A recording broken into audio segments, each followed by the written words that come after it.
Vamos a grabar para dejar registro y después poder subirlo a algunos canales de forma privada. Em, bueno, estamos muy contentos de poder realizar o organizar este espacio en conjunto con la red de derechos de educación en derechos humanos de Chile y el grupo de trabajo de política educativa y derecho a la educación del Consejo Latinoamericano de Ciencias Sociales.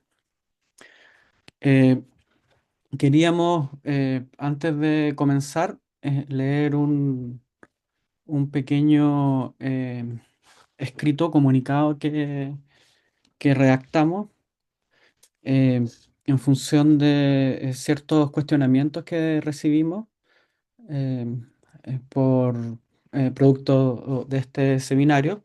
Pero antes, decirles que tenemos también a una intérprete que ustedes pueden acceder a la interpretación, que solamente es de inglés a español, y ustedes pueden acceder a ella a través de la barra de tareas, interpretación, ponen español y van a poder escuchar lo que señala la intérprete.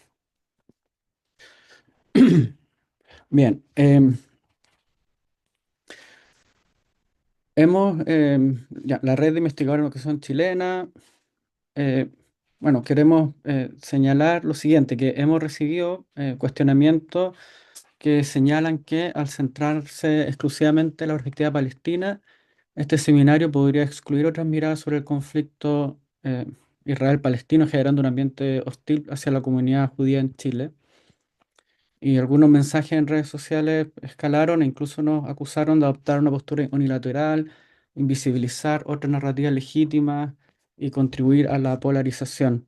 Como frente a estos cuestionamientos, nosotros queremos reafirmar nuestro compromiso con el pluralismo, la inclusión y el respeto en todas nuestras actividades. Y queremos expresar que el objetivo de este seminario es aprender de y con otros colegas educadores, investigadores trabajando en políticas de educación comparada y justicia educativa en distintos lugares del mundo, sobre cómo ellos han abordado y articulado acciones para aprender de Palestina, sus intelectuales y teorías. Como redes organizadoras, reconocemos que la historia palestina-israel es compleja y tiene larga data y que en cada conflicto hay múltiples perspectivas. No obstante, en este seminario está especialmente focalizado en aprender de Palestina en este momento de la historia, puesto que esta nación se encuentra enfrentando un ataque deliberado a sus instituciones educativas, universidades y escuelas, restringiendo la posibilidad de que estas instituciones, como sus actores, puedan seguir construyendo, aprendiendo y diseminando sus saberes. Queremos manifestar eh, que centrar este seminario en la enseñanza de Palestina no implica de ninguna manera una postura en contra de la población judía ni de su valiosa riqueza intelectual, ni se vincula con posiciones antisemitas. Muy por el contrario, aprender de quienes hoy viven una desventaja estructural constituye un compromiso con los derechos humanos, la justicia educativa y la solidaridad.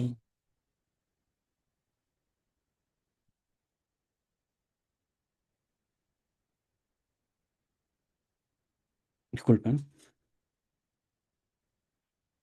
Este seminario se centra específicamente en amplificar la experiencia de quienes enfrentan un patrón organizado y documentado de escolasticidio, el ataque deliberado a su vocación, escuela y vida intelectual, siendo esta una de las formas de violencia estructural que no puede entenderse desde una perspectiva desde ambos lados, ya que busca aniquilar por completo el futuro de una comunidad. Estamos abiertos al debate crítico, pero creemos que este webinario en particular debe centrar las voces de quienes ven su derecho a la educación vulnerado sistemáticamente para romper el silencio frente a esta forma específica de injusticia y contribuir a una pedagogía solidaria, crítica y comprometida con los derechos humanos. Eh, Luego de esta pequeño como introducción, queremos ya comenzar el Javier, webinario. Sí, Javier, no está funcionando la traducción. es que no está funcionando hacia el inglés, pero hacia el español va a funcionar. Es que estoy. Ok. So yeah, sorry. We only have translation from English to Spanish, not from Spanish to English. So yeah, that's why probably yeah you won't hear what we say, but we will send you this text to the English speakers colleagues. Mm. Ya. Em, Sin más preámbulos, me gustaría este panel de hoy día va a presentar en este orden a Mario Novelli, Salim Vally y Pauline Lipman y Rico Gutstein. Em, Vamos a comenzar por Mario. We're going to start with Mario. I'm going to read a brief introduction, a brief bio of Mario. Voy a leer una pequeña biografía de Mario y luego le pido a Mario que nos comparta él su PowerPoint o lo que quiera proyectar. Perfecto. So, yeah, Mario. Mario Novelli es profesor de Economía Política de la Educación de la Universidad de Sussex y durante las últimas 2 décadas ha investigado la relación entre educación, conflicto, guerra y paz. Sus trabajos han abordado temas como la militarización y securitización de la ayuda a la educación, la geopolítica de la ayuda en el contexto de la guerra contra el terrorismo, los programas globales de desradicalización como PREVENT, así como los procesos de reconstrucción post-conflicto y construcción de paz en el ámbito educativo. Entre sus publicaciones más recientes destacan Laboratories of Learning, Social Movement, Education Knowledge Making in the Global South y The Imperial Entanglements of Education in Emergencies. Fue presidente de la British Association for International Comparative Education, BAICE, es coeditor en jefe de la revista Globalization, Education and Societies y miembro del Centro para la Educación Internacional, sindicalista activo de UCU y ex miembro del directorio de The War on Want. Ok, Mario, the floor is yours. Thank you very much. Can you hear me? Yes. Yeah, perfect. Okay, thanks everybody. Thanks to Javier and the organizers for organizing this meeting. I'm going to talk around a paper that I'm working on for Comparative Education Review, which tries to talk about the relationship between what is happening now in Gaza in the scholastic side, and trace this more broadly to a kind of general collapse of the post-Cold War liberal education order. I'll read a little bit and talk a little bit and try to keep within the 15 minutes. The paper that I'm presenting is trying to trace the rise and fall of the post-Cold War liberal education order, exploring the downward spiral of post-Cold War US hegemony from its triumphalist and upbeat unipolar incarnation in the wake of the collapse of the Soviet Union, where talk of educational freedom, democracy, and peace was upbeat and widespread, to its current 2025 iteration, where democracy appears somewhat decoupled from capitalism, authoritarianism is widespread, war is prevalent, and any notion of a rules-based order is evaporating. Capitalism is fragmenting, and neoliberalism is failing to deliver broad enough benefits, even in its own Western heartlands. This current decay is best displayed educationally through the prism of the Western-funded and supported scholasticide taking place before our eyes and our ears on social media, radio, and television. Whilst the facilitation of the Gaza genocide is symbolic of imperial decay, the school boards of Florida and beyond are banning books and repressing teachers in what Jesse Hagopian in his recent book calls truth teaching.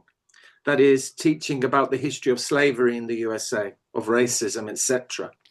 Similarly, US-based international students are being rounded up and deported for simply expressing concern and condemnation for the genocide going on in Gaza and exercising their right to freedom of speech and protest. Rights that were symbolically seen as foundational in the United States. Furthermore, the dismantling of US aid, both materially and discursively, by the new Trump administration has sent shockwaves across the international development community and signals a seismic shift for the field of international and comparative education and international education and development. These cuts to aid have been reciprocated in the UK, in Germany, Canada, and France. Elsewhere, the prisons of Turkey, India, and many more states are filled with educators, reframed and reimagined as enemies of the state for the heinous crimes of calling for justice or peace or both. Drawing on debates in international relations and political science on the decline of US Western hegemony and the emergence of a multipolar world, the paper is exploring and applying this framing through the lens of the political economy of education, charting and thinking through the complex relationship between US-led Western hegemony, the rise of a multipolar world, and global and national education systems, processes, and practices. While schematically narrating over 3 decades of global education history, I want to drill down to 2 events. The first, 1990, Jomtien Education for All meeting, which forged a pathway towards a post-Cold War education future. And the second, the ongoing scholasticide in Gaza, where education systems and education actors have been subjected to a Western-funded Israeli state-led slaughter on a scale and with a ferocity not seen for many decades. The paper will also reflect on the implications and the connections between these 2 events and ask the question of what lies next for the field of education and international development. It will also explore the possibility of reimagining education alternatives beyond the contemporary authoritarian turn and the composition of the social forces potentially able to stem the tide of this current educational barbarity. Drawing on Gramsci's insights at an earlier time, that the crisis consists precisely in the fact that the old is dying and the new cannot be born, in this interregnum, a great variety of morbid systems appear. And he goes on to say, this is a time of monsters.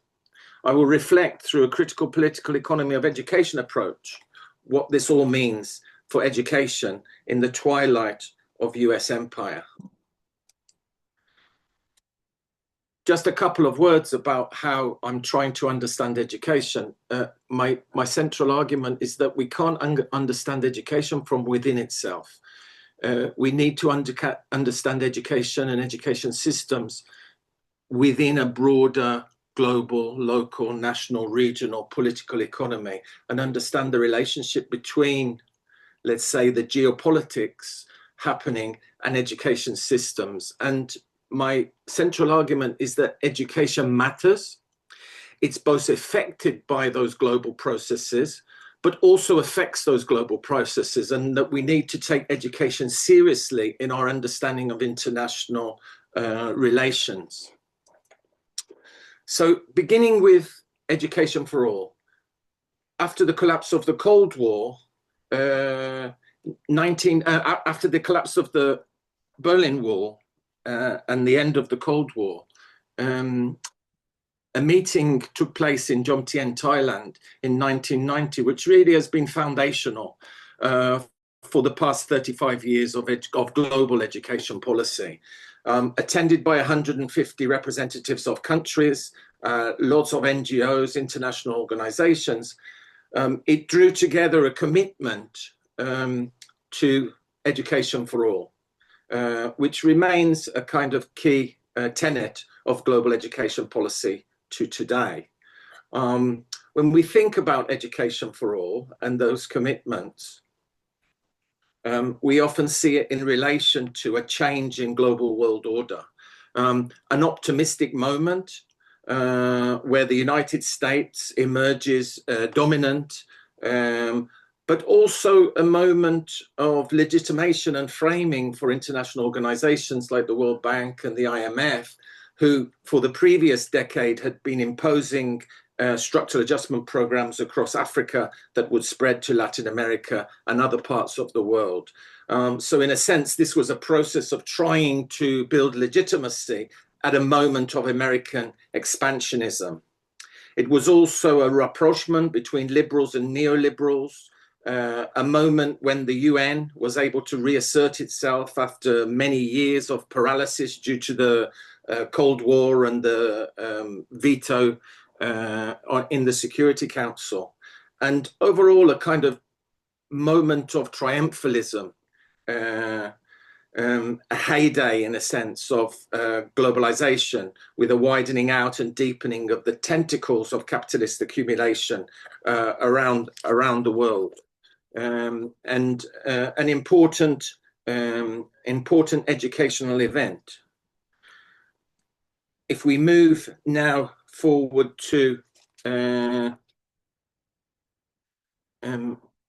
Gaza in 2025, I want to talk a little about scholasticide. For very different reasons, I hope for years to come, we'll be talking and teaching about the current scholasticide taking place in Gaza, and looking back on it as a dark and unforgivable chapter in the history of our world and of our field of research and practice. I quote from the Scholars Against the War on Palestine for a definition of scholasticide. Scholasticide is a term that was first coined by Professor Carmen Nabolsi, an Oxford Don and Palestinian expert on the laws of war. She conceptualized it in the context of the Israeli assault on Gaza, Palestine in 2009, but also with reference to a pattern of Israeli colonial attacks on Palestinian scholars, students, and educational institutions, going back to the Nakba of 1948 and expanding after the '67 war on Palestine and the 1982 invasion of Lebanon. The term combines the Latin prefix schola, meaning school, and the Latin suffix side, meaning killing. Nabolsi used it to describe the systematic destruction of Palestinian education by Israel, to counter a tradition of Palestinian learning.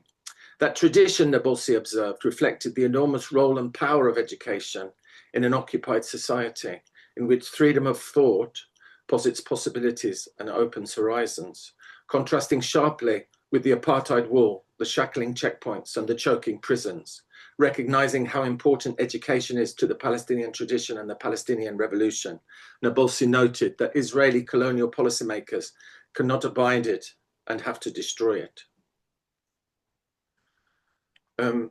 Colleagues at the University of Cambridge, Center for Lebanese Studies in Lebanon, and UNRWA produced a report a year ago in September 2024, which laid out some of the damage that the post-October the 6th, 2023 attacks by the State of Israel on Gaza have caused. Just some quick details. At that time, 625,000 students impacted, 22,000 teachers. Between October 23 and July 2024, almost all school buildings in Gaza were either entirely or partially destroyed following Israeli military strikes. As of August 2024, OCHA reported figures from the Ministry of Health that identify these attacks have killed over 40,000 Palestinians, including 10,000 children and 411 teachers. This is 1 year, September 2024, let's not forget. Furthermore, these attacks have resulted in at least 94,000 Palestinians injured, including 15,000 students and 2,411 teachers. Many more are unaccounted for. As of July 2024, nearly 1.9 million people in Gaza had been displaced, of which an estimated 1 million sought shelters in UNRWA installations. Many children and their families will continue to be displaced numerous times over the past 10 months. The latest statistics from December 2024 by the Education Cluster, which is a United Nations organization, humanitarian cluster based in Geneva that monitors education in emergencies. It says that the last assessment by the Education Cluster, based on satellite imagery collected on 1st of December 2024, reveals that 95.2% of school buildings in the Gaza Strip sustained some level of damage to their buildings. Nearly 88% of school buildings in the Gaza Strip have been directly hit or damaged, with these schools now estimated to require complete reconstruction or significant rehabilitation to become functional again. Of these schools, 55% government-run, 33% operated by UNRWA, and 12% private institutions. According to the United Nations Human Rights Council, at least 612 staff were reported killed and 2,769 injured as of 25th of March 2025. In the same period, over 190 university academic staff were reported killed. Furthermore, of the 158 UNRWA workers that have been killed to date, 75% were educators. In the university sector, the devastation is even more dramatic,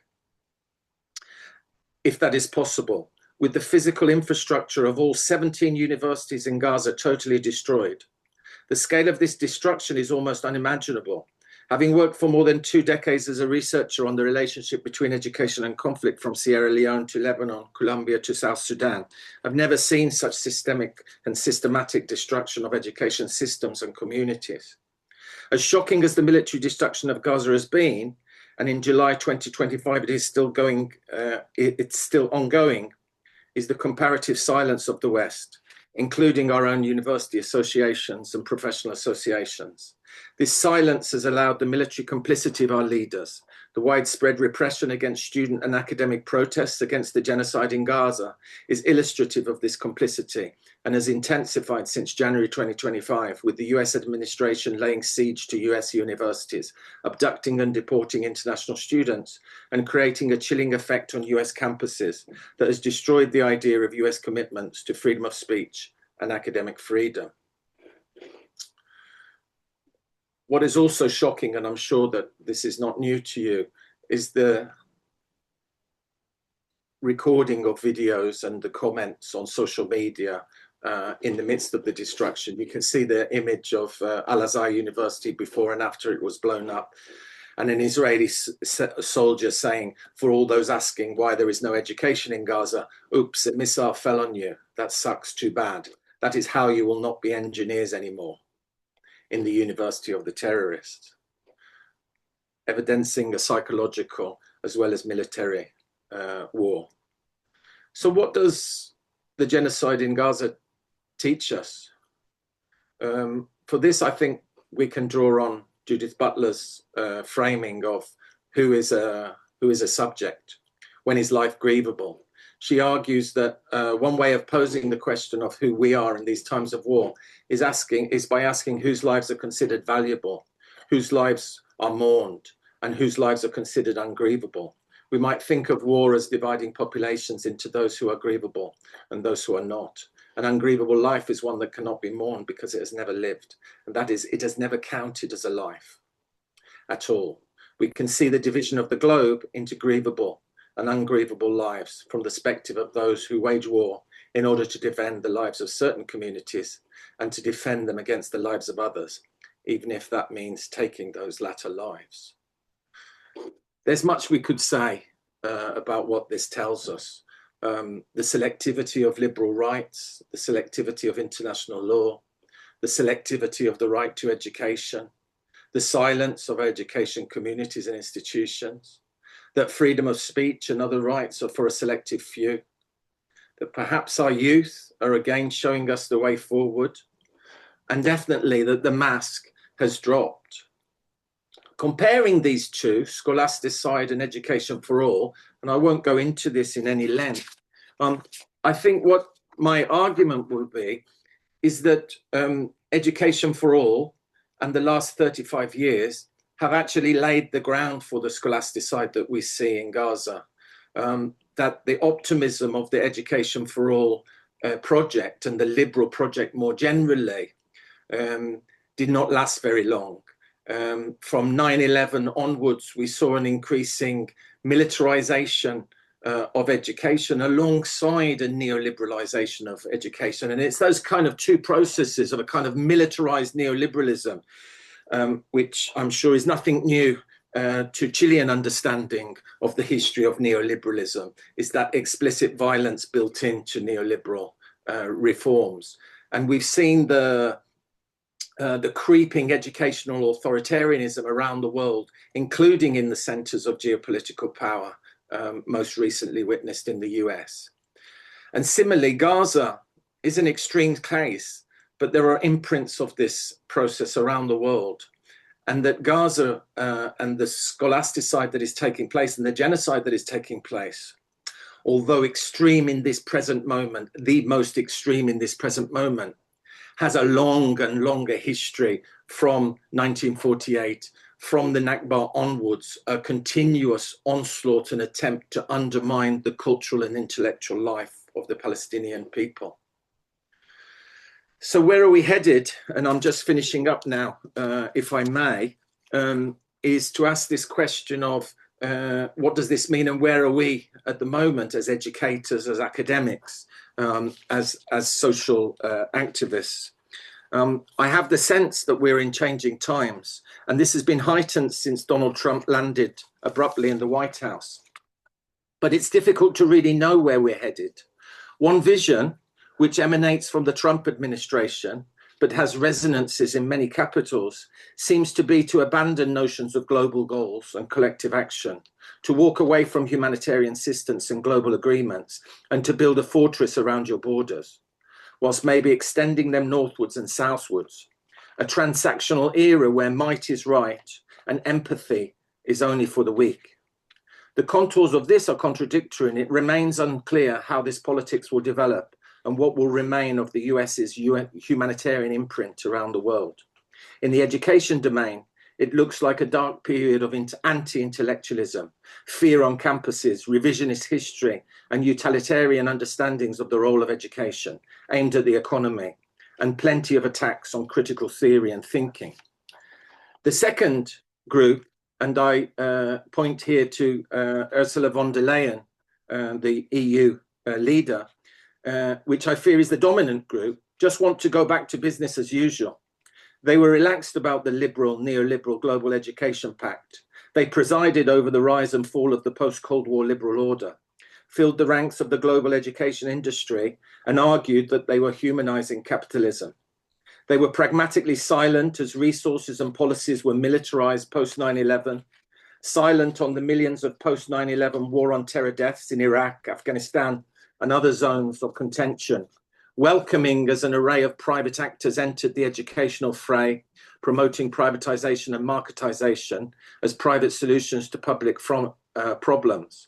Tutted and frowned at anyone in their community who raised voices against privatization, imperialism, and the structural racism and classism of the period, but embraced diversity as a thin leaning in version of equity. They are in shock that there is not a global movement in defense of US aid, the demise of DFID and its FCDO incarnation, and are unable to even contemplate the idea that they might just have been the midwives of this new ruleless authoritarian era. And they are largely indifferent to the suffering of the Palestinians, evidenced by both silence and inaction, and in fact complicity.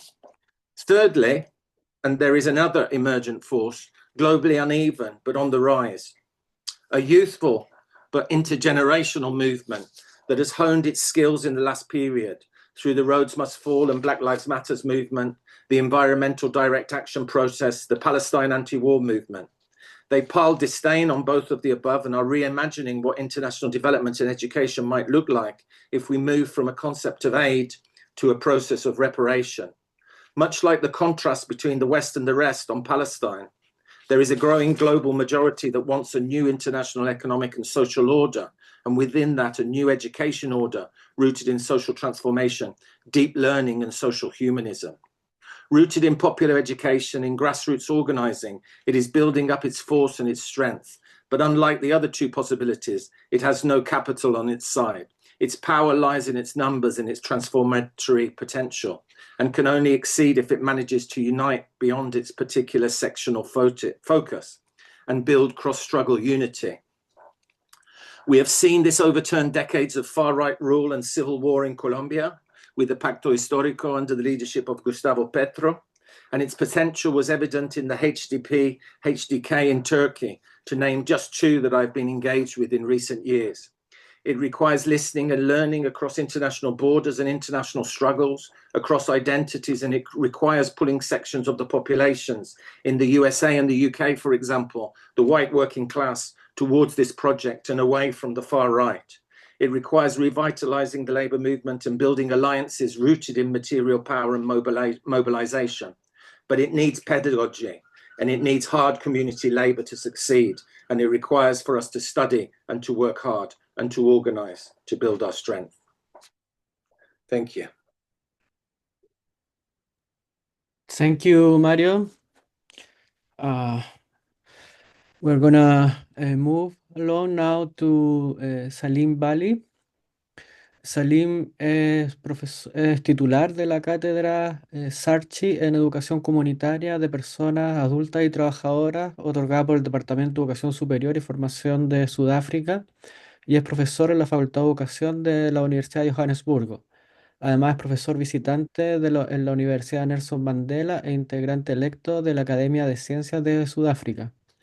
Ha formado parte de directorios de organizaciones profesionales y sociales y se mantiene activamente vinculado a movimientos sociales y redes de solidaridad internacional. Inspirado por el pensamiento de Paulo Freire, defiende el lema del Centro de Derecho Educativo y Transformación que dirigió por una década: leer la palabra y el mundo, cambiar el texto y el contexto. Ha publicado extensamente, incluyendo el influyente libro Education, Economy and Society en 2015. Entre sus publicaciones más recientes se encuentran The University and Social Justice Across the Globe en el año 2020 y Against Racial Capitalism, The Selected Writings of Neville Alexander en el 2023. Coincide con Howard Zinn en que la mayoría de los académicos publican mientras otros perecen, lo que refuerza su compromiso con vincular la investigación académica con las luchas sociales, la participación comunitaria y la sociedad global.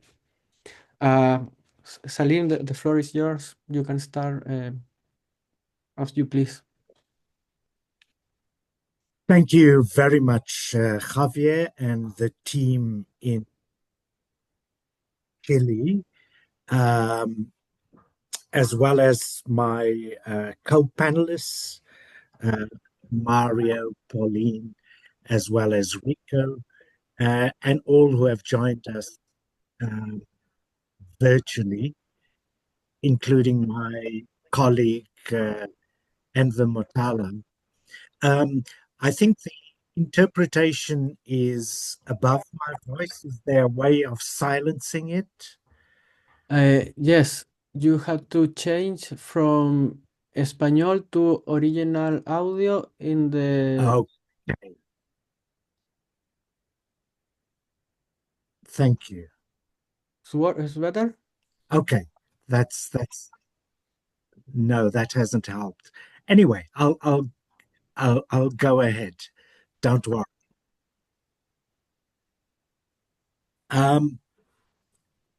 You know, in an article Enver and I are writing, we talk about a conference that was held last year, and it was attended by about 400 delegates from 24 countries around the world. And in this particular conference, we said that the declaration read that Israel's crimes are so heinous, their depravity so disturbing, Palestinian suffering so intolerable, and the UN so paralyzed that people around the world are increasingly rising in outrage, and that this level of global solidarity, students on campuses, workers refusing to handle goods and arms to and from Israel. We've just seen Greek as well as French dockers refuse to offload or grant passage to ships with war material going to genocidal Israel. Cultural workers and sports people condemning and boycotting events with Israeli participation, as well as many communities around the world declaring apartheid-free zones, and some countries even taking tentative steps to impose sanctions on Israel. And we last witnessed this during the struggle against apartheid, South Africa. Now, Javier asked me to talk about the inter-racist solidarity. These weren't his words, but he said speak to Zionism and Afrikaner nationalism, as well as the role of boycott, divestment, and sanction against the struggle of apartheid, during the struggle against apartheid in South Africa. Now, the situation in Palestine is infinitely worse than we had when we had this conflict. And the writer Pankaj Mishra, in his book, The World After Gaza, which has been produced recently, he writes, it is the defining issue of the 21st century. So Mario talked about scholasticide, but what we see happening there is also reproductive genocide. 75% of the people killed are women and children. All hospitals have been virtually destroyed. Besides the schools and the academics attacked, it is also an ecocide. And there are unimaginable statistics. UNICEF estimates that 18,000 children have been killed and 19,000 have lost both parents. There's an average of 6 children killed every hour, and 10 children lose a limb every day. In most cases, in almost all cases, these limbs are amputated without anesthesia.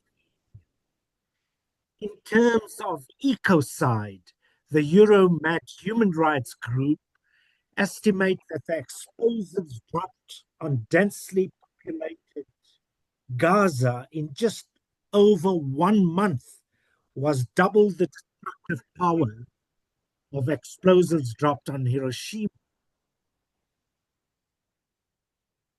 And the Japanese city of Hiroshima was 900 square kilometers in 1945, while the area of Gaza does not exceed 360 square kilometers.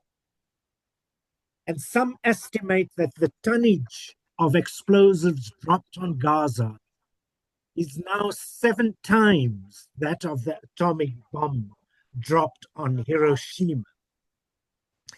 According to some estimate, the number of people killed in Gaza, those who have been killed directly as well as through deliberate and willful starvation, the lack of medical assistance, is likely to be close to 200,000. This is according to the Lancet. So that is the equivalent of almost 6% of South Africa's population, or close to 4 million, and just a little less than a quarter of the population of Chile. And I can go on. The situation is horrible in terms of unexploded ordnance, and how, according to Francesca Albanese, the special rapporteur on the situation of human rights in the Palestinian territories, nearly 50 million tons of debris, including unexploded ordnance and human remains, contaminate the ecosystem.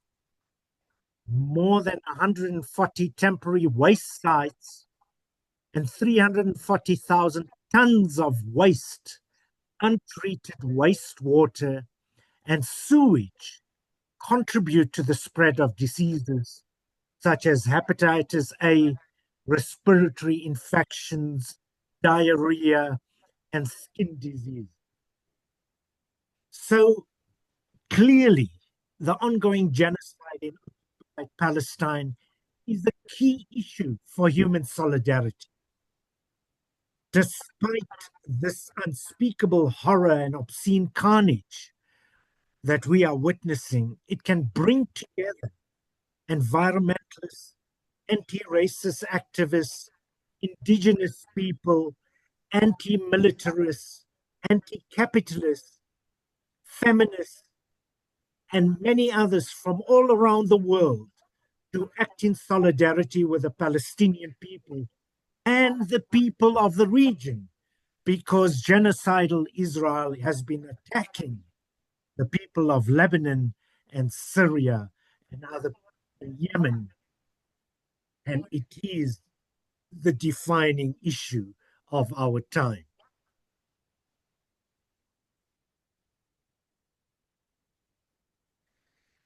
Now, over the past few years, and in fact, shortly before the events of October the 7th, 2023, a number of organizations concluded that systematic and widespread discriminatory Israeli policies and practices against the Palestinians amount to a violation of the International Convention on the Suppression and Punishment of the Crime of Apartheid. You know, this convention was not limited to South Africa. It's a general convention which came about and voted upon in the UN General Assembly because of the apartheid system in South Africa, but it can apply to any country in the world. Of course, Palestinians and South Africans have been saying this for decades. We agreed with Amnesty International, with Human Rights Watch, with Oxfam, all the international human rights organizations, many of them have come to the same conclusion, including Israeli human rights organizations like B'Tselem.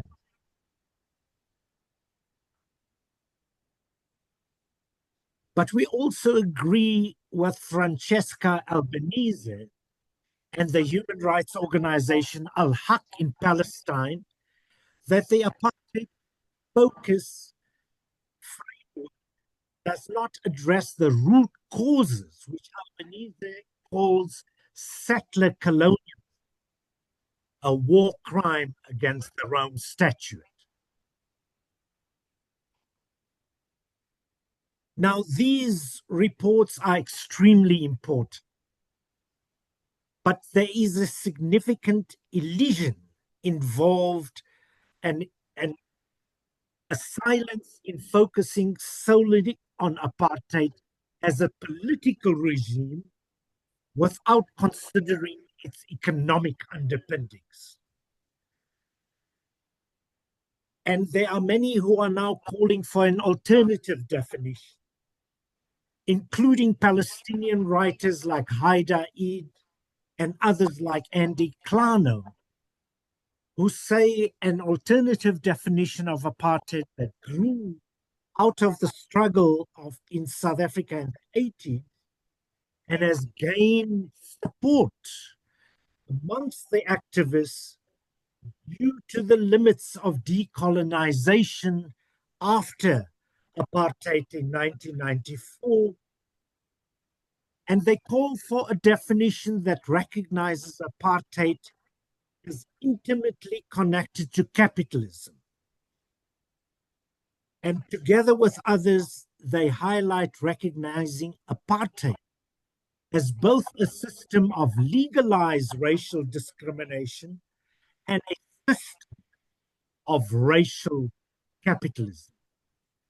Now, the reason I'm making this point to talk before making a few points about the connection between Israel and South Africa is that we have to realize that Israel was established in 1948 on the special political and military role that Zionism then and today fulfills for Western imperialism and global capitalism.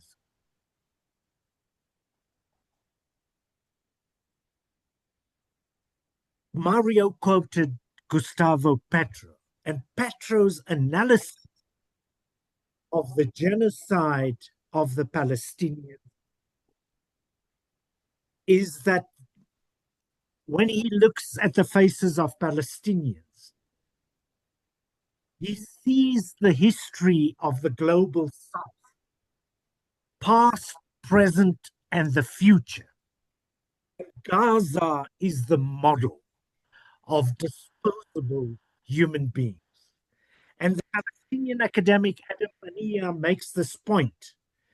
It's not just the depth of suffering or the length of exile that makes the Palestinian struggle an imperative of international solidarity in the current period. It is also the central location of the struggle within the broader context of global resistance to imperialism and neoliberalism.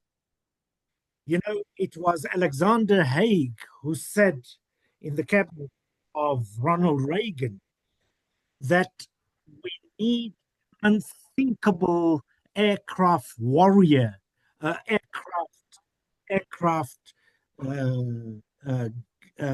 gunship in the Middle East. And if Israel didn't exist, we've had to create it. So this is the role Israel has played for imperialism. Initially, it was keeping the region safe for oil companies. And today it has carved out a niche market producing high-tech security essential to the day-to-day functioning of imperialism. So over the years, Israel allied with reactionary regimes around the world, including the Pinochet regime in Chile, the apartheid regime in South Africa, military dictatorships in Central America, and despotic regimes in Africa and Asia. And the weaponry and technology of the Israeli military industrial complex today are field tested on the bodies of Palestinian men, women, and children.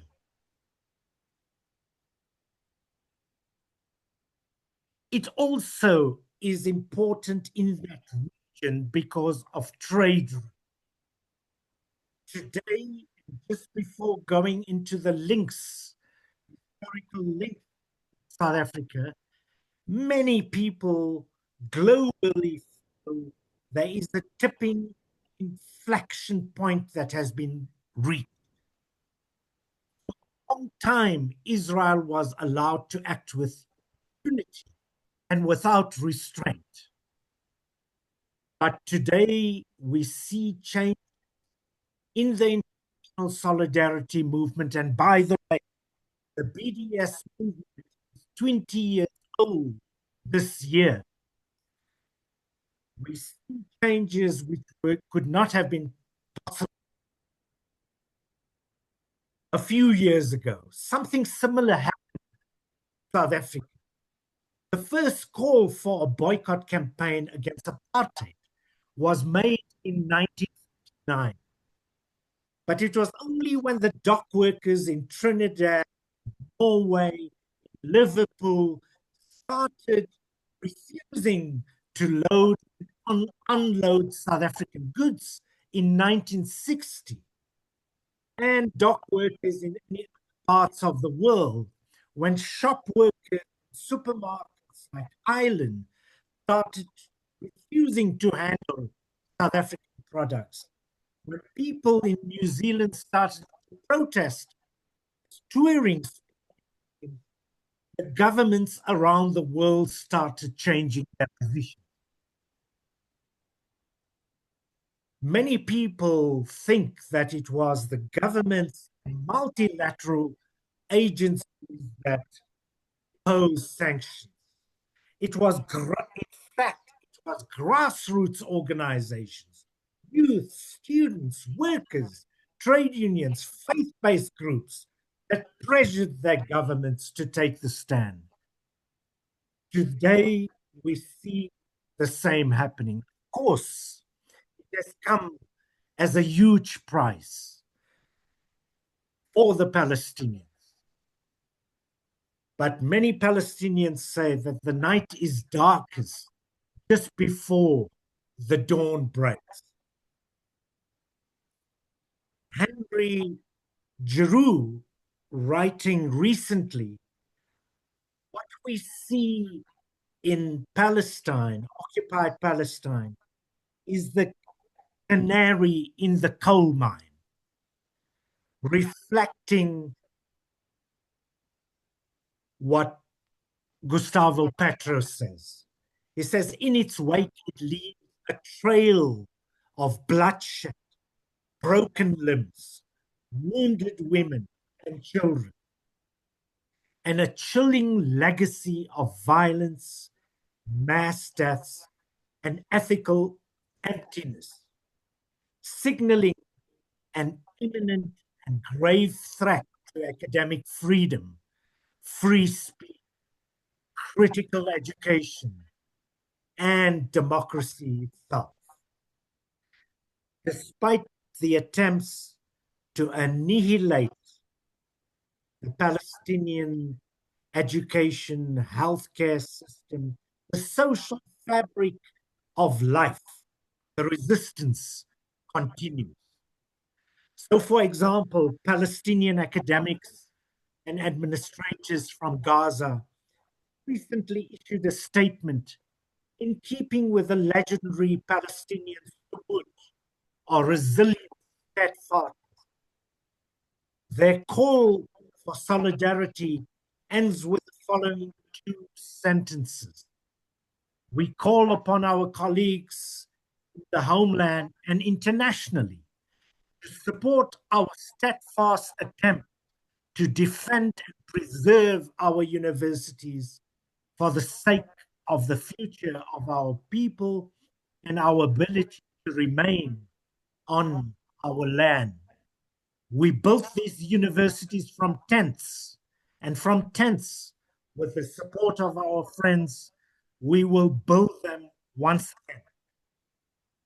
So Palestine is a global front against colonialism, imperialism, white supremacy, and fossil capitalism. I don't think I have enough time to go into the links between South Africa and apartheid South Africa and Zionism. But these links go back long before 1948, before apartheid. It goes back to the time Theodor Herzl, called the father of Zionism, wrote to Jan Smuts, where he appealed to him, and when he wrote, actually, before Jan Smuts, he wrote to Cecil John Rhodes, one of the key figures of colonialism in Africa, an imperialist of the highest order. And he appealed to him to support the colonization of Palestine using his model. Many people have now written about that. The recent piece is by the late, sadly, the late Michael Burraway, who talks about settler colonial exploitation or expropriation and labor exploitation. The difference with South Africa is that capital needed Black labor. In occupied Palestine, Israel does not need Palestinian labor, and therefore extermination or genocide. That is the key difference. The key difference is at the level of scale. While many of the laws, as Archbishop Tutu, as Nelson Mandela, many South Africans who were there have shown, are similar. They all say it's much worse. The apartheid regime in 1948 formed a very close bond with Israel. And they developed together, for example, nuclear weaponry. They broke the international sanctions against apartheid South Africa. Sharon, just before the massacre in Shabra and Shatila in Lebanon of Palestinian refugees, was advising the South African Defense Force in Namibia, for example. At the time of the 1976 uprising, where hundreds of children were killed by the apartheid regime, starting in Soweto, the apartheid Prime Minister John Vorster was being hosted. I don't have the time to go through all of these links, but I just want to end by saying that it was the same apartheid regime that started off being pro-Nazi and whose policies were of a similar character to Nazism, Jim Crow in the USA, and the apartheid in Israel. But what we see happening now is a situation that goes beyond apartheid, that is closer to Nazism as well. As many people who are descendants of survivors of the Holocaust have explained again and again and again, the killing of civilians, the horrific, obscene, wanton destruction of institutions is reminiscent of what happened in the Warsaw Ghetto. And I would like to tell my Chilean colleagues that the canard of anti-Semitism does not work. The blackmail of our colleagues, the attempt to silence people speaking out against this outrage throughout the world does not work any longer. And we know, and because of your history of resistance, we are sure you will be on the front line together with South Africans in showing solidarity with the Palestinians by using, for example, the non-violent resistance of the boycott, divestment, and sanctions campaign. We are not asking for much. We are asking for Israel to behave and to follow international law. And that is what the BDS movement stands for. Thank you very much. Thank you, Salim. We're going to move now. I'm going to introduce Pauline and Rico. Gracias, Salim. Ahora vamos a movernos a los siguientes panelistas. Pauline Lipman es profesora emérita de política educativa en la Universidad de Illinois en Chicago y es una reconocida investigadora crítica de la educación urbana. Sus trabajos se centran en las relaciones entre raza, neoliberalismo, gentrificación y justicia social en educación, con una fuerte vinculación al activismo comunitario y la defensa de la educación pública. Es autora de obras fundamentales como The New Political Economy of Urban Education, Neoliberalismo, Raza y el Derecho a la Ciudad, y High Stakes Education, Inequality, Globalization and Urban School Reform, que han influido profundamente en el estudio crítico de la reforma educativa en contextos urbanos en Chicago y en Estados Unidos. Pauline Lipman ha trabajado estrechamente con comunidades, sindicatos, organizaciones de base y promoviendo una educación antirracista, anticolonial y comprometida con la transformación social desde abajo. Rico Gutstein es profesor asociado de educación matemática en la Universidad de Illinois en Chicago. Es conocido ampliamente por su trabajo en educación matemática crítica y con orientación de justicia social, una propuesta pedagógica que integra la enseñanza de las matemáticas con la construcción de conciencia, la justicia y la transformación comunitaria. Por más de 30 años, Rico ha trabajado como educador en escuelas públicas de las ciudades, desarrollando e investigando enfoques de enseñanza que vinculan la matemática con la realidad social de los estudiantes, especialmente en contextos marcados por la desigualdad estructural. Es autor de Reading and Writing the World with Mathematics Towards a Pedagogy for Social Justice, obra de referencia en el campo, y ha sido también un activo colaborador en movimientos por la justicia educativa, defendiendo la soberanía curricular, el antirracismo y la dignidad de las comunidades históricamente marginadas.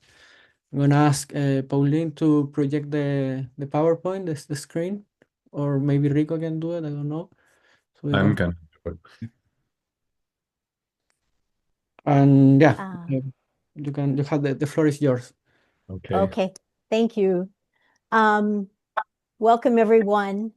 Thank you so much, Javier, and all our Latin American comrades for organizing this session. Thank you, our co-panelists, Mario and Salim, who've already eloquently said so much that we wanted to say. We're going to focus on the political context of the US, the belly of the beast, and welcome everyone as well. Rico's going to do the first part of our presentation, and I'll do the second.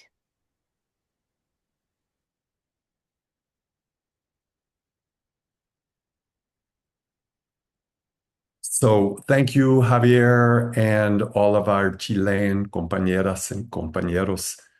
Thank you for hosting this, Mario, Salim. I'm going to plunge right into it. And as Pauline said, both Salim and Mario said a lot of the things, so I will just reference some of the things that they said. So we started out with the question of why teach Palestine? Pure and simple, there was a genocide going on right in front of us, live streamed. There is a moral responsibility, a justice calling to act to stop genocide. For us, US imperialism is the greatest danger to the people of the world. If you think of the US 800 military bases, 155,000 troops, a $1 trillion military budget, a history of supporting coups, especially in Latin America, Chile, and others. And teaching about Palestine is in direct opposition to US imperialism, because to deeply study Palestine and its history is to expose the nature of British, European. I can't hear. Can other people hear me? Yeah, I'm not sure why I can't. Can anyone hear me? I can hear you, yes.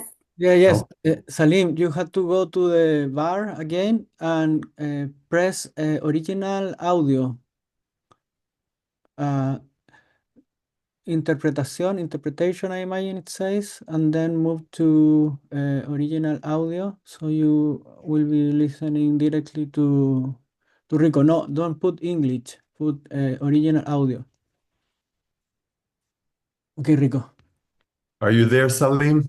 Can you hear? Clearly, thanks. Okay, cool. All right.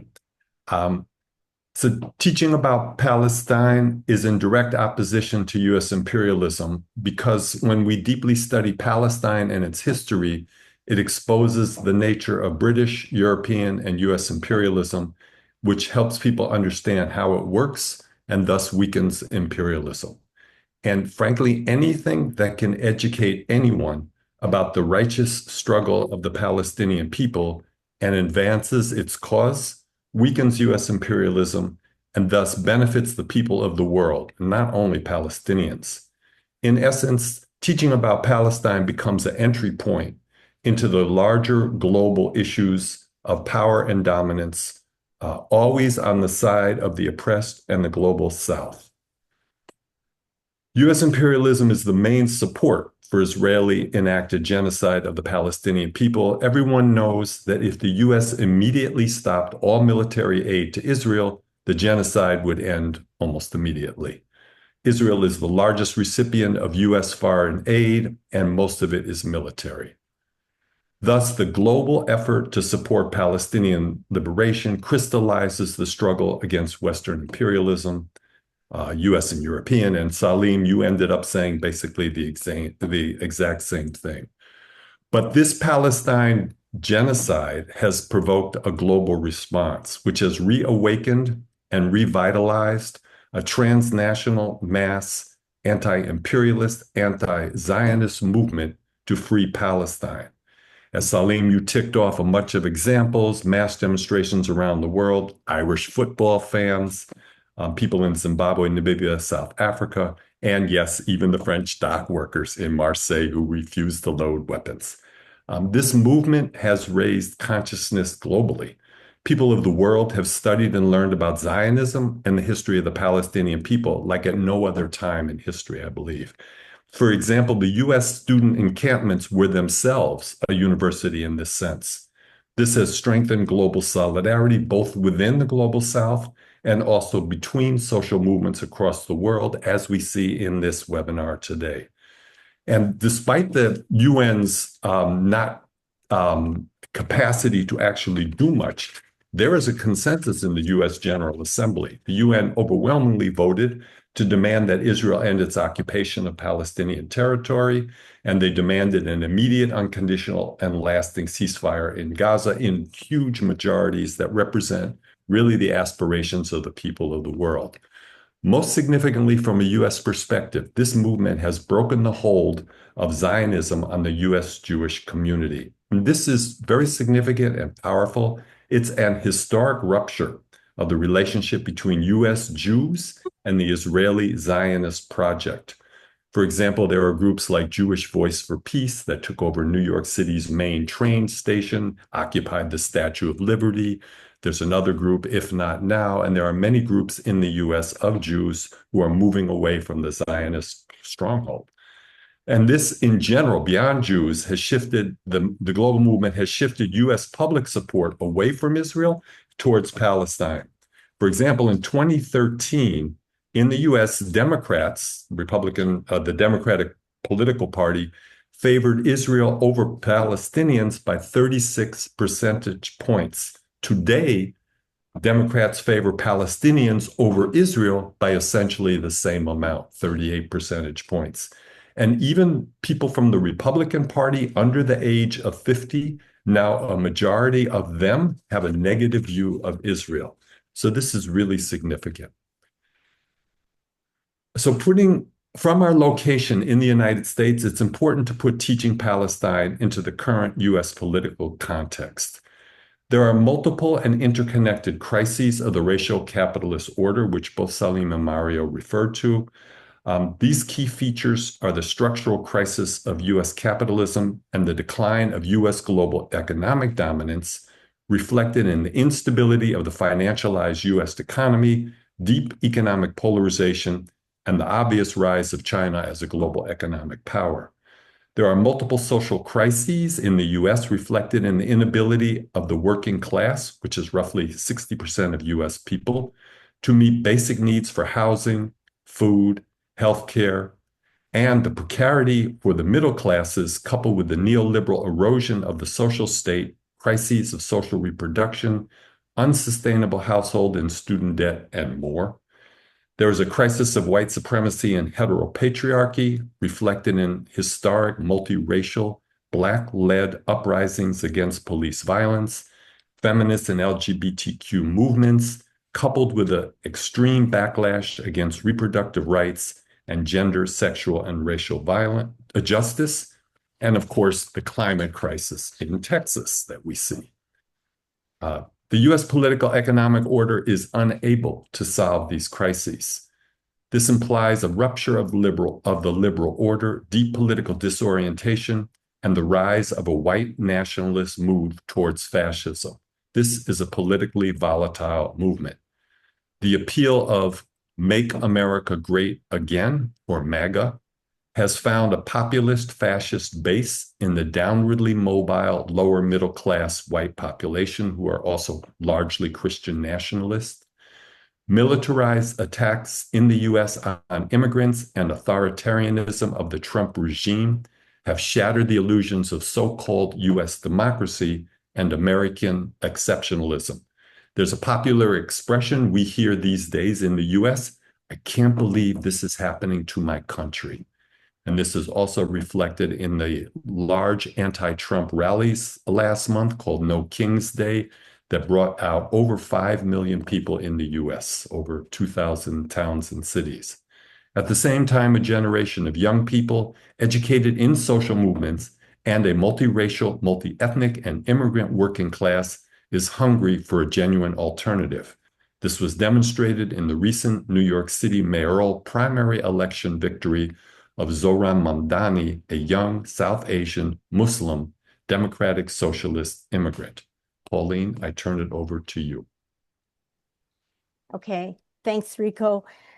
So it's in the context of these dialectics, which Rico has just summarized, the political instability and the crises, that the right has seized on the struggle over Palestine as an opportunity to divide progressives by weaponizing anti-Semitism. So we want to situate the attack on the Palestine solidarity movement within this crisis in the US. As Salim noted, the weaponizing of anti-Semitism, the same tactic that's being deployed in the UK, Germany, and elsewhere, of course, attacking supporters of Palestinian rights as anti-Semitic, conflating Zionism, a settler colonial political project of the state of Israel, and Western imperialism with Judaism, a religion. And these, of course, are these supposed defenders of Jews are in fact have a long history of anti-Semitism. So this particular tactic, which is clearly frayed based on the data that Rico just summarized on the rupture within the Jewish community, and also the growing shifting in consciousness in the US. But this tactic is also an attempt to appeal to the MAGA Christian Zionist base, which is a white nationalist, authoritarian, masculinist violence sector. And we understand this attack on Palestinians and the Palestine solidarity movement as strategic to actually the larger political authoritarian agenda in the US, to implement the Trump MAGA agenda of redistributing wealth to the top 1%. So this is actually it's an economic agenda, to redistribute wealth to the top 1% by massive cuts to the social safety net. The Trump budget bill that was just passed, for example, will throw approximately, it's estimated, 18 million people off of their health care. Millions will lose food assistance, and there is so much more. And will massively increase the military budget. To implement that agenda requires dividing and discrediting progressives and the left. It requires institutionalizing and intensifying political repression and militarization. The student protests in solidarity with Palestine on college campuses have been met with, as Mario pointed out, armored vehicles, police and military gear, rubber bullets, stun grenades, and scenes reminiscent of Chile. The key goal of these attacks is to undermine the university as a center of critical thought. And I think Mario elaborated on that a lot. This in the US has been a long-term project of the right, a 70-year project, and to undermine the resistance that emerges within the university. So Palestine has been the wedge to do that, as revealed by the capitulation of top universities in the US, Columbia, and others, to the MAGA agenda. Student movements are a target because of the historical role of student movements in the US and globally. It was the student movement in the US that ignited the movement against the war in Vietnam and began to merge with the Black liberation movement, actually threatening the racial capitalist order itself. So the centrality of the student movement and of the university is not lost on the state at this point. The repression of Palestine solidarity movement is an opening to crush political dissent and protests more broadly, and to test the waters for how far the state can go to roll back democratic rights and the rule of law. And that was, I think, very clear in the kidnapping of Columbia student Khalil Mahmoud in an attempt to see how far the state could go with this kind of repression. And that, among other MAGA moves, immigration raids, executive orders, etc. So the attacks on the Palestine movement are actually the opening to attack on the broader resistance to the authoritarian agenda, and are a testing of the waters. So in sum, this is a dangerous moment with Palestine as a focal point. Thank you. Precisely because this is a volatile moment, it's also an opportunity. And so we need to think dialectically. Thank you, Mario, for referencing Gramsci's discussion of interregnum, which we sort of everyone mentions now, because he reminded us that this is a moment when the old is dying and the new cannot yet be born, and thus a moment when many monsters arise, many of which are located in the US, actually. But it's also the case that it's critical to help that new world be born. And here I think we can take wisdom from James Baldwin, writing in 1972 in a different moment, when he offered this, echoing Gramsci, actually. Baldwin said, "An old world is dying and a new one announces that it's ready to be born. This birth will not be easy, and many of us are doomed to discover that we are exceedingly clumsy midwives. No matter, so long as we accept that our responsibility is to the newborn, the acceptance of responsibility contains the key to the necessarily evolving skill," end quote.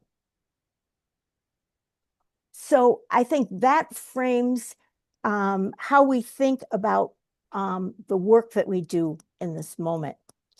As Rico said, and as both Mario and Salim have elaborated, the Palestinian struggle has ignited a global solidarity movement that is educating millions, revealing the isolation and violence of US imperialism and Israel, building global solidarity, strengthening the solidarity in the global South. In fact, this webinar is an example of that.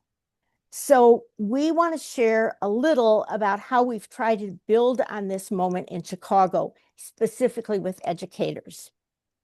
And so I'm going to talk about the work of Education Workers for Palestine and Teachers for Social Justice in Chicago. This is just one local formation that came out of the overall movement in solidarity with Palestine, initiated by educators after October 23rd. Education Workers for Palestine is mostly teachers in K-12 schools. There are several members on this webinar, actually. There are a few from higher education and also community-based educators. The majority are public school teachers. Many are active in the Chicago Teachers Union, which, as many of you may know, is a social movement union, which has been in the forefront of transforming teacher unions in this country. And the CTU, Chicago Teachers Union, has in fact taken positions in support of Palestine, but it is also limited by what is possible in a broad membership organization and by the state of the US labor movement generally. So Education Workers for Palestine, in collaboration with Teachers for Social Justice, is able to do political education and organizing that the union can't. Teachers for Social Justice is a 25-year-old organization with a large following. 5,000 people are part of that loose following, has a long history of strong anti-imperialist positions, and that are linked to local issues, and particularly in the struggles to defend and transform public education. So I want to talk briefly about some of our work. Just as illustrations, in the summer of 2025, we organized a 5-week summer institute for teachers, for educators, as an opportunity to study together and think together, to deepen our political understanding about Palestine, and for teachers and higher education educators and community educators to develop curriculum that they could then use with their students. In March of this year, we organized a community-based session at the Comparative and International Education Society Conference on Teaching Palestine, which gave us an opportunity to connect university researchers internationally with local Chicago-based organizing and political education. And that was actually important for us locally to develop more global perspective. Out of the work that we did last summer, several of our members developed a zine on the theme of displacement, connecting the role of imperialism and racial capitalism in the ongoing 70-year history of Palestinians and genocide, with the displacement of people in the global South by imperialism, the forced migration to the US, particularly Venezuelans. This is a question of immigration in the US, and gentrification in Chicago, specifically the displacement of Black communities in Chicago. So this was a zine that did a popular political analysis of ethnic cleansing across contexts to try to connect these issues. And in this summer, we are organizing workshops to deepen those connections, building again on curriculum that teachers and other educators can use. So we actually see this aspect of what we are doing as a critical challenge for all of us, making political and practical connections between Palestine and other social movements and the concrete struggles of working class communities, especially communities of color. And in Chicago, that means attacks on immigrants and issues affecting Black communities, housing, food insecurity, police violence, and environmental racism. This, in order to broaden and deepen solidarity for Palestine, we have to deepen the political understanding and the concrete connections between the local and national and international struggles for justice, and the system that all of them are actually struggling against, recognizing that our struggles are one. We think that this is critical work to build the anti-capitalist, anti-imperialist movement that Mario referenced, including in the core of global capitalism and imperialism. So this is, I think, a point for all of us to struggle with in our own context, which is how do we make clear in working class communities, in the communities that many of our teachers in Chicago teach in, that there are, in fact, deep connections and that supporting Palestine is actually part of supporting our global struggles and our local struggle. So that's it.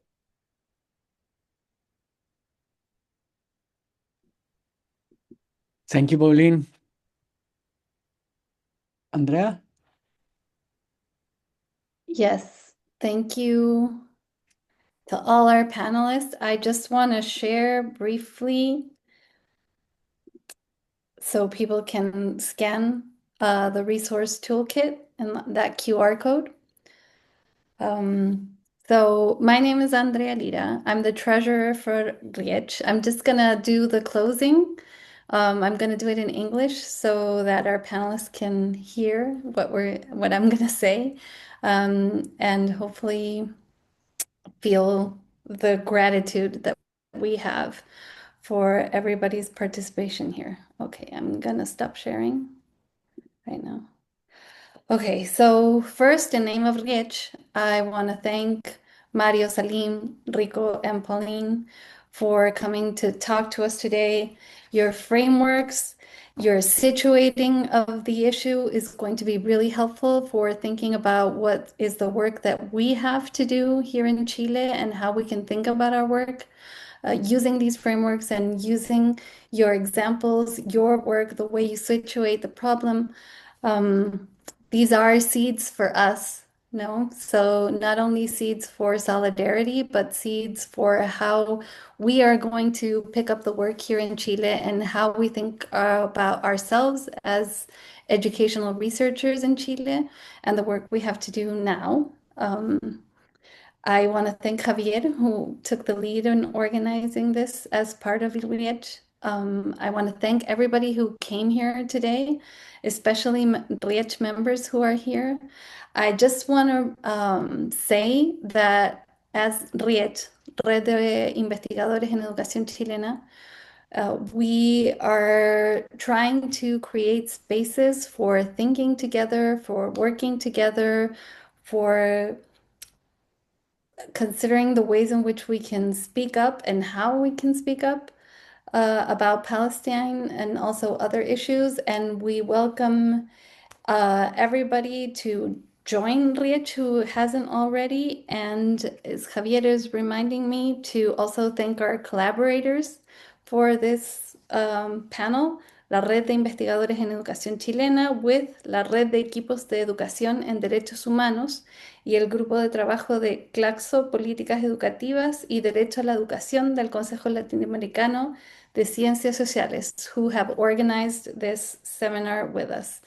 So thank you, everybody. This is really an important conversation, a powerful conversation.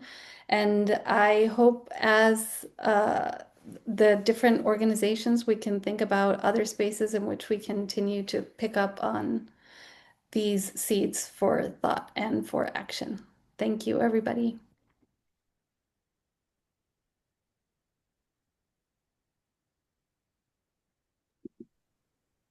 Bye-bye, everyone. Thank you. Thank you, thank you. Thank you. Bye. Thank you and Take goodbye. care. Take care, everybody. Luta continua. The struggle continues. Free Yes. Palestine. Free Palestine. From the river to the sea. From the Palestine river will to be the free. sea, Palestine will be free.